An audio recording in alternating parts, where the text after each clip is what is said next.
so I have to redo the profile for the Voiceless voice. The build that I'm gonna be testing was not the same one that I've been playing. It's just like a couple card difference. I'm testing out the Saffira build, and I'll show you what that means. It's 40 cards right now. I didn't want to play any more than that. I thought about it like 41, but like you just don't need to. So let's just get into the monsters. We play 2 Skull Guardian. Like this is standard in the list. On the list. If you don't know this, is your Omni-Gate, this is your Protect the Towers card. So when it's ritual summon, you add in a Voiceless monster or ritual that's a dragon or a warrior. And once returned, it can negate and destroy if you draw low. And if low's on the field, this becomes 4100 or if it's engraved. So in this list, I'm only playing 1 Saffira because I'm playing the Saffira build. This card is just your target protection, which the reason I want to play 41 is because I want to play 2 Saffira, but like, I don't know yet. I just want to keep it at 40 right now. But yeah, this is your target protection, and you can always add it back with Saffira. So like essentially the one, it never goes away. So this is the card I was talking about, Saffira, Queen of Dragons. The reason I'm playing this build is an extra target that you can like summon, and like it can interact with your opponent's cards at the end phase. So like if you went first, my thoughts part is like if you, instead of wasting like your Saffira sometimes, you can summon this, and then like I changed my hand trap lineup a little bit to where like a light monster will always go to grave, and has 3 effects if a light monster does go to grave, or if it's ritual summon during the end phase. You can draw 2, discard 1, rip a card out of your opponent's hand, or add back a light monster from grave. So essentially, like, you can always get this at the end phase. If you Saffira's the turn, you can add this back. But the thing about this, she has to remain on the field, face up on the field, in order for her to know the light monster was sent to grave or she was ritual summoned or anything like that. But like, essentially, you can add this back. You can add back Skull Knight from grave. Like it helps you just reoccur your resources a little bit. Versus, and I don't play the Odd-As. I don't play the Odd-As right now in this list, just because I didn't want to break on too many like ritual monsters in my hand. So I just decided I'm trying out Saffira. I think this card will probably be a little bit relevant until we get the new ritual, which is the other ritual of her, in whatever set that comes out. But yeah, this card's really good, I think. And that's it for the rituals. On to the best normal summon, Triple Diviner. So with Diviner, depending on your hand, we play the one Triage or whatever her name is. So essentially, you normal this. In fact, if it doesn't get like interacted with, you dump this, and this gets you low. If you open this, you then dump from your extra deck to get like a ritual or a ritual spell or a ritual monster. And this helps, like if you have this hand, this dodges Impermanent Veiler, and then you tribute it, and then it summons low from deck. That's what this does. So in hand to grave, this is a quick effect in the main phase. Tribute a fairy, up to 3 fairies. So just tribute 1, because you're always gonna have 1. You can summon low. And then you actually use this to dodge when you normal low and they Veiler impermanent. If you have this, you can chain it and tribute the low anyway. And then you ritual summon, and then still like your whole combo anyway. That's it for that. More of the engine, triple low. Low is like your second best normal summon, honestly. Really depends on your hand, but it can get you there. When you're ritual summoning, this card can treat itself as the entire requirement. On normal special, it places your continuous spells and traps. And then if you summon a light ritual, it'll summon itself back from grave. Lows you just need low. You need 3. Next is the card to great compare with, Saffira. Saffira is a hand effect where you can discard it and you can dump a ritual spell and add the ritual monster. You can add the ritual monster from deck or grave. So again, like if I said like you Saffira, you can use this effect to add it back. Like if you already opened like Skull Knight or anything else to already ritual summon with. And then alongside her, we pair her with Saffira, the main deck monster outside the ritual. He's actually probably one of the best ones. He is a brick, so to speak, but he just lets you like continue to do that extra little push. He can summon a disruption. Like crazy thing is Saffira can summon Saffira because it just summons a light ritual. And then like if you summon this and they out one of this at the end phase, if he still remains, You can rip a card out of your opponent's hand, draw 2, discard 1, or add back a light monster. So there's just weird little ones. Like with this, you can summon Serravis. Serravis is an interruption that leaves the field and banishes a card, and then protects yourself, protects your monster from being targeted. So like you kind of just plus a little bit, but this card's good. I like it. I wouldn't play. You definitely don't want to play any more than one though. I feel like that card, like, he just helps you. He also recycles your ritual spells and other spells actually for his summon mechanic. And then next onto the spells, you just have to play this card, 3 prep. Low key, I hope my opponents bail this card so I can activate another one, because if they ever bail it, I already had 2. I'll just activate another one. Do if that works. Yeah, because you're only gonna throw 1. But this is just standard engine. And onto the best spell. This card's very good. It helps you to make your going out of towers basically. They only can die by battle. Well, it can die by card effects, but like, I wish it didn't get died by card effects, but this card's really good. During the main phase, you can activate the effect to search any Voiceless card or ritual.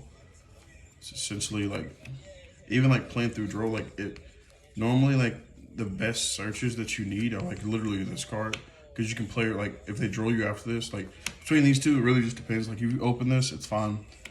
But like, you can still play through draw after activating your first search, depending on your hand.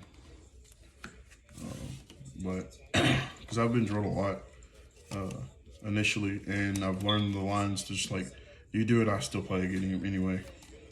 And they play 2 of the ritual spell. You have to play 2. It could be already play 3, but you don't. You don't really want to open this card, but if you do, it just helps. But you need to pair it with like low or any way to tribute for the summon. So many times this card just like helps you play like out when your towers gets outed. When Skull Knight and Low get outed through like Super Poly or whatever, this literally just puts you back in the game. So like if you ended on this and Low and it gets Super Poly, you just banish this, resummon another one, trigger the Low engrave, resummon. You just remake your board on your opponent's turn, and then you just snake 2 cards. So that's pretty good. And then one of the traps. So this is also arguably another card to play it too. I really like this card. I just wish this card didn't out itself when you're trying to pop cards. Like just main phase target 2, pop 2, like something like that. But this is also a pseudo brick. Like opening this, sometimes playing through draw or multiple hand traps, this card actually kind of helps you if you hard opened it, which I've played and tested, and I've opened this card and I still was able to play even while like being under draw and like 2, 3 unique hand traps. So it was fine. It wasn't absolutely crazy. That's it for the engine. The rest is just like non-engine. So I just play 3 nib. I think this would be a very viable card. Like you just gotta slow decks down, bro. Fire like you can slow them. You have to slow them to where like they don't go plus infinity. You know, they can just go infinity, but like, damn, just slow down a little bit. I think this is fine. And then another card that's like whatever, 3 ash. I mean, I guess it's whatever. A lot of decks can play through. Like if you just open this, you just hope like that ash gets you there. You know what I'm saying? Just hope their hand's weak. But ash is ash. So the 2 cards I changed, I played 2 Veiler. Because like I said, with Saffira, she requires if a light monster, while she's in the field, if a light monster gets sent to grave that turn, it doesn't even have to be yours, but like if a light monster gets sent to grave. So like if you Veiler something to trigger this, and you're gonna interrupt her board enough, you can literally activate effect. You can add the Veiler back, believe it or not, because it says add a light monster back from your grave. Or you can draw 2, discard 1, or you can rip a card of your opponent's hand. So like if you're getting hand trapped a lot, that's like 2 cards missing out of their hand. And then you can Veiler them, Veiler like the normal summon, whatever it is, whatever card it's interactable with. And then you can trigger her to rip another card of your opponent's hand. So that's why I decided to like play 2 Veiler instead. Another card is 3 Super Poly. I decided to main deck this card because just like it's another interruption. It's a board breaker inside itself, so it's Super Poly. Can't respond. And then 1 call bar, just because like opening call bar against shift decks, drolls, ashes, whatever. You just can win from there. And I played 3 imperm. So I decided in this particular list, I decided to not. So that's it for the imperms. I decided not to play prosperities in this list, but you definitely can play prosperities in like any other list. In the other list I was playing before, you definitely play prosperities, but I'm just trying it without it right now. So that's it for the main deck, main deck's 40. Let's get into the extra deck. For the synchros, 1 Chaos Angel. This comes up, believe it or not, enough for me. So, because like if you're, sometimes you'll summon triads, whatever it is, the big fairy, level 9, and like you'll have a low, and then like sometimes you have it normal summon, so you can just, if you had an extra low, you can just normal it and then link this make Chaos Angel. So, and banish your card. It's good going second, I think. Baron with Excel. That line. So the line of synchro summon comes up when you have the trap and diviner, and you just make this, revive the diviner, and then make Baron. You can actually make Excel with Saravis and what was it? Saravis is a level 7. I can no, you would have need to add, you had a normal Ash summon. Never, I'm tripping. But yeah, like just ways to make 8s. Oh, you can normal Valor and Saravis and make this, and then revive the diviner and make Baron. I forgot because I know I had a level 1 tuner in the deck. And then Arclight. This is part of, these are the packages for the diviner. And then I kind of want to bump up my super poly targets, but I only play 3. So Guru, Mud Dragon, and the Earth Golem. And the Earth Golem just for like the Fire King board where they know Appaloosa. And you just suck both their monsters up. But that's it for that. And then we play for our links. 1 Relinquish. The only other card I was thinking about playing is actually playing Link Rebo. But I don't know if it's necessarily needed just yet.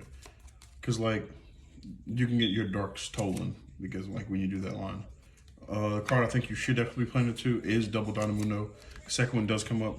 This card's actually very good. Shuffles a card back on summon and lets you reoccur and then re-summon and do like your line again. I played a Lina and a dark. I don't think I need dark. So essentially dark could probably be Link Rebo, but that's up to you. You just need to like sometimes just have a level 1. I just like Relinquish because be able to just like suck a monster and take it. So the card you decide to play is IP and SB. Because this card is it's like another interruption. Sometimes you have like extra bodies. If you have your Omni and you haven't used it, you can use the extra bodies to make IP and then IP into this to out. Just another interruption, so to speak. But that's it for the extra deck. And then we play for our side. Our side can definitely change, but I'll just show you what I'm playing. So 3 Bell, just Lab. Sometimes it can help against the Fire King matchup. Other decks, it's just there. You can just probably play 2 of this and none of this. I don't know. And then we play 3 Droll. You're just hoping it skips the turn. That's honestly what it is. I'm playing 2 Lightning Storm, just for like back row, hit links, stuff like that. And then 2 Cosmics, just like more like interruption. Chain will hit the field spell. In the mirror match, you can hit the continuous when it activates, stuff like that. And then 2 Talents, because you will get hand trapped to death. Now, the other 3 cards I decided to play is like more of a going first card. It's 3 Summon Limit. It's because like your deck can get decks, the other decks can tutor out really quickly on you. So like you just need a way to slow down them decks. The only difference I probably would change is probably play Evenly Match for going more going second cards. But I wouldn't know what to cut. You could probably cut like Lightning Storm. Maybe cut the Lightning Storms in a Bell and play evenly. So, like, because then you can play like, yeah, like 3 evenly matches or something like that. So, just like going second. Evenly Match is still a good card. You just, the fact that it just renders resources gone to never return. That's about it. But, yep, that's the list I want to be trying out. But my original list was I was playing this and the Saravis and the pot cards. I think it was like 41. But this was the cards I used in the original list, so like you can do whatever. And I'm actually thinking about just probably going to 41 by playing a 3rd Valor. Just because it's a light and it's almost a turn. Yeah, you play in the talents, but like Valor negate, like it's fine. But that's about it. Shout out to everybody at the shop. Shout out to my team, the Dula Cypher channel, and everybody. Appreciate you guys. Thanks for watching. Peace. Like a spider on your shoulder makes your skin crawl.